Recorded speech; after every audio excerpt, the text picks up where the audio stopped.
Hello friend, good morning. कैसे हैं आप सब? आई होप आप लोग अच्छे होंगे। तो हम लोग भी अच्छे हैं, मैं भी अच्छी हूँ। तो यहाँ पे मैं बनाने जा रही हूँ, बताओ क्या बना रही हूँ। ये चना दाल है, मैं भिगो रही हूँ रात में, और भिगो के मतलब भिगा रखा था, और 2-3 घंटे पहले। तो यहाँ पे मैं बनाने जा रही हूँ यूपी का स्पेशल फारा। तो भिगो के आप कभी भी फारा बनाते हैं तो 2-3 घंटे भी पहले भिगा के चना दाल रख लेंगे तो आपका फारा रेडी हो जाएगा। उसके लिए फारा चना दाल के लिए हम लोग लहसुन, मिर्ची और जीरा, हींग, ये सारी चीज़ें जो चना दाल है उसमें डाल के हम मिक्सी ग्राइंडर में पीस लेंगे। उसके बाद हम चलेंगे, जब ये सारी चीज़ों को हम पीसेंगे तो अभी मैं जा रही हूँ मिक्सर ग्राइंडर में लेने, डाल के सारा चीज़ और इसको पीस लूँगी। और इसमें पानी कम डालेंगे, मतलब थोड़ा थोड़ा पानी डालना है आपको, 2-3 चम्मच ही पानी डालना है, ज़्यादा नहीं है। ऐसा नहीं कि गीला हो जाए तो फिर वो बनेगा नहीं फारा आपका। तो हमेशा ये ध्यान रखिए कि थोड़ा पहले आप सूखा चला लेना, उसके बाद फिर आप इसमें क्या कहते हैं, थोड़ा सा 1 चम्मच पानी डालना। देखा मैंने कितना पानी डाला, उतना ही आपको डालना है। तो यहाँ पे पीस चुका है, लेकिन अभी ये सूखा है तो मैं इसमें क्या करूँगी, अभी 1-2 चम्मच और पानी डालूँगी। तो क्योंकि मैं अंदाजे से ही बनाती हूँ, तो सारा बैटर मैंने यहाँ पीस लिया है। देखो आप, सूखा इतना ही कंसिस्टेंसी चाहिए, इससे गीला नहीं चाहिए, नहीं तो आपका फारा अच्छा नहीं बनेगा। फिर चलते हैं सूजी के लिए। तो इसको मैं दूसरे बर्तन में निकाल लिया है। सूजी का मैं बनाऊंगी फारा। वैसे चावल का बनता है, लेकिन मैं सूजी का बना रही हूँ। तो यहाँ पे मैंने पानी में थोड़ा सा 1 चम्मच घी डाल दिया है, और जो सूजी है उसको डालूंगी। तो सारा डाल दिया। देखा आपने, पूरा सोख हो जाना चाहिए सूजी, इतना कि क्योंकि ये सूखता भी है, तो इतना पानी लेना कि आपका सूजी डूब जाए। मेरा देख लो आप, सूजी पूरा अच्छी तरह से डूब गया है, ना ही ज़्यादा पानी है ना ही ज़्यादा सूखा है। तो इसको आप चलाते हुए आपको आटे जैसा डो बनाना है। तो ये आप थोड़ा सा मीडियम लो फ्लेम और तेज़ लो फ्लेम ही करना आप। इससे क्या होता है ना कि पूरा जो पानी है ना वो सोख हो जाएगा, और ये आपका आटे की तरह बनता जाएगा। देखो आप, इसमें सूखा सूखा भी बन रहा है, तो कुछ ऐसा ये बनेगा।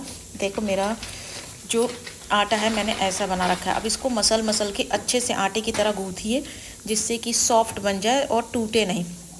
तो मैंने इसको मसल के यहाँ पे एक पिन्नी तैयार कर ली है, और इसके बाद इसको बेलूँगी मैं। बेलने के बाद इसको हम फैला लेंगे, और ग्लास कटोरी जो भी आपके पास होगा उसके हेल्प से आप इसको छोटा छोटा पीसेस कर लेंगे। मतलब ये समझ लो एक तरह का ना देसी मोमोज़ है, क्योंकि ये देखने में बहुत ही अच्छा लगता है। और ये मेरे ससुराल में हमेशा, जैसे भाई दूज होता है या कोई ट्रेडिशनल फूड बोल सकते हो ना, तो ये यूपी जो वेस्ट है वहाँ का ट्रेडिशनल फूड है ये फारा। जितने बहुत लोगों को पता भी होगा, लोग बनाते भी होंगे घर में, चावल का भी बनाते हैं, आटे का भी बनाते हैं, लेकिन मैं सूजी का बनाती हूँ क्योंकि ये लाइट होता है। तो इसको क्या करेंगे, जैसे छोटा छोटा जो पीसेस है ना उसको उस पर देखिए मैं बैटर लगा रही हूँ, और उसके बाद ये सारी चीज़ों को मैं ऐसे सारा, जो मोमोज़ मेकर होता है ना, मैंने वही रखा हुआ है स्टीम के लिए। तो ये सारी चीज़ों को मैं स्टीम करूँगी, और इससे क्या होगा कि स्टीम हो जाएगा, और बस उसको निकाल लीजिए और चटनी डाल के और इसको खाइए। मैं मोस्टली धनिया की चटनी ही बनाती हूँ, आज भी मैंने धनिया की चटनी ही बनाई है। तो ऐसे आप इसको बना के, और सारी चीज़ों को मैं क्या कहते हैं, मेरे पास 3 या 4 हैं मुझे लग रहा है बर्तन, तो उसमें मैं डाल के सारा इकट्ठा करके और इसको स्टीम कर दूँगी। सिर्फ 15 मिनट, घड़ी देख के आप 15 मिनट इसको स्टीम कीजिए। देखो शेप देख लो आप, गोल गोल जो कटा हुआ है ना उसमें आपको रखना है, और ऐसे फोल्ड करके, और जितना एक्स्ट्रा है बैटर वो निकाल लीजिएगा। तो यहाँ पे मेरा फारा बन रहा था, और मेरे हस्बैंड बहुत सारी सब्जी लाए थे। साग एक्चुअली मिल गया उनको, बथुआ का और सरसों का।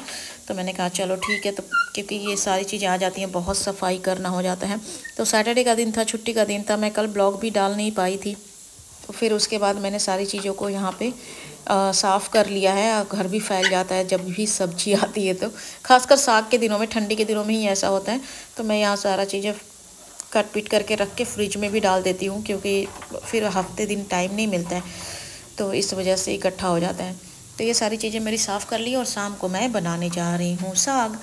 क्योंकि साग को क्या करते हैं, मैंने बथुआ लिया था और सरसों लिया था, तो मेरे पास चना नहीं था।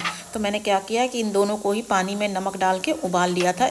1-2 सीटी तेज़ आंच पे बनाइएगा, उबल जाता है। और ग्राइंडर से जो होता है ना, ब्लेंडर से आप ब्लेंड कर लीजिएगा।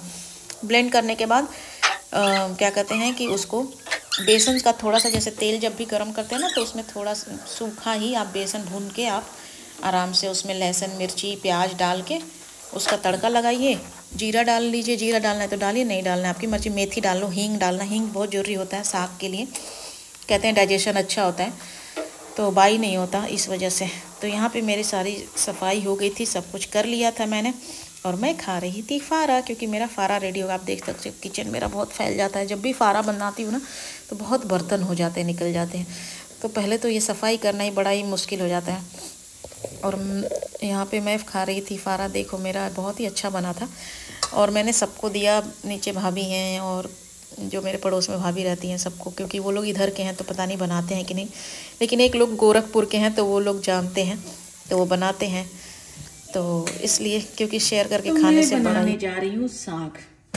भाई आदमी ने बोला कि सफाई कर दो, मैं काम करूँगा, और गायब हो गया। अभी फ़ोन पे लोग बोलते हैं कि औरतें ही फ़ोन पे लगी रहती हैं, आदमी भी कम नहीं है, आजकल आदमी भी फ़ोन पे लगे रहते हैं, वो भी 1-1 घंटे।